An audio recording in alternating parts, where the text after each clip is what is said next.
ధాన్యానికి బోనస్ ఇవ్వలేదు, ఇప్పుడు ప్రాజెక్టు కొరకు ముందుకు వస్తున్నారా? ఎందుకయ్యా ఈ ప్రాజెక్టు? ఎవరిని బతికించడానికి? మీ కమిషన్ల కొరకే ఈ ప్రాజెక్టు. కాంట్రాక్టర్లు, ఇంజనీర్లు, రాజకీయ వర్గాలు బతకడానికి మాత్రమే ఈ ప్రాజెక్టు తప్ప జనం బతకడానికి పనికిరాదు. కాబట్టి ఎంబడే దీన్ని ఆపివేయండి. దయచేసి ఈ రైతులను కాపాడండి. ఎమ్మెల్యే గారికి మరొక్కసారి అతి వినయపూర్వక, అతి తీవ్రంగా మిమ్మల్ని వేడుకుంటున్నాం. కాబట్టి ఈ ప్రాజెక్టు జోలికి రాకండి. మీరు రకరకాలుగా కోట్లాది రూపాయలు సంపాదించుకోండి, రైతుల భూముల దగ్గరికి రాకండి. రైతుల భూముల దగ్గరికి మాత్రం రాకండి. మీరు ఏమైనా సంపాదించుకోండి, ఉష్కాలు కాదు, ఎన్ని బిల్లులు కాదు, ఈ రాష్ట్రాన్ని దోసి మీరు జాబ్లో పెట్టుకోండి. కానీ రైతుల భూములు మాత్రం తీసుకోకండి. ఈ దొంగ ప్రాజెక్టు నిర్మించకండి. ఇక్కడ మొదలుపెట్టిన ఉమామేశ్వర ప్రాజెక్టు గురించి మీకు ఖచ్చితమైన దాని గురించి ఏ చిత్తశుద్ధి లేదని నాకు అర్థమైంది.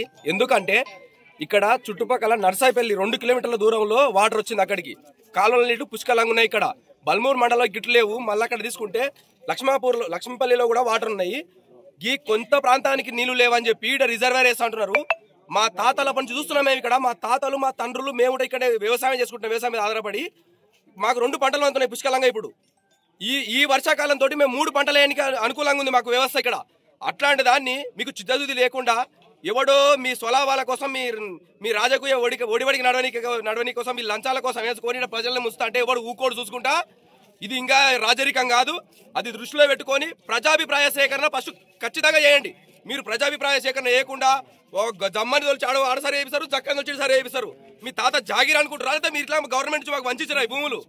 నేనేమంటున్నంటే 5 ఏళ్ళ మీ స్వలాభం కోసం మీరు ఏదో చేసిపోయి మాది అనిపించుకొని జనాలని మభ్యపెట్టి ఇది చేయడం కరెక్ట్ కాదు. ప్రజాస్వామిక దేశంలో ఎట్లా ఉండాలి పరిపాలన అనేది? అడ్డమైన హామీలు ఇచ్చి ఒక్కడు ముందరికి రాడు, సస్తురంటే ఒకటి రాడు. ఇదే గుడి పైన ప్రమాణం చేసి పోయిరు మీరు. మరి మా పరిస్థితి ఏంది? మాకు జాబులు ఏమన్నా ఎంటబడుతున్నాం ఏమటి? ఇక్కడ మాత్రం పుష్కలంగా నీళ్లు ఉన్నాయి. మేము సాటిలైట్ సర్వే చేసి చూపిస్తాము. ప్రతి ఒక్క చెరువు ఇప్పటికి అలుగులు పోతున్నాయి. మాకు ఇక్కడ రిజర్వేర్ అవసరమే లేదు.